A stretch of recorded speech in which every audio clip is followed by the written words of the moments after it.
This is Rickie News Channel. I'm James Menendez. Our top stories. Former CIA Director David Petraeus in a new interview called the Taliban takeover of Afghanistan disastrous and catastrophic for the world. The retired U.S. Army general and former commander of military forces in Afghanistan cautioned that there are no good outcomes here, he said on the Rita Cosby Show on WABC radio on Friday. This is an enormous national security setback and it is on the verge of getting much worse unless we decide to take really significant action, Petraeus, 68, said.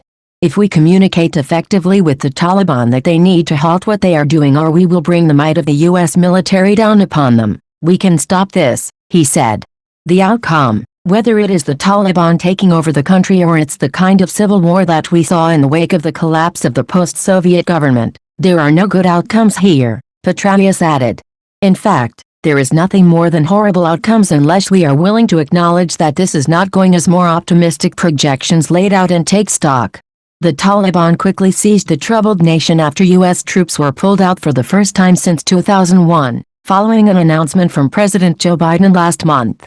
The U.S. agreed to withdraw troops last year after former President Trump's administration negotiated with Taliban leaders, but the extremist terror group reneged on many of the promises it made for a negotiated settlement with Afghan officials.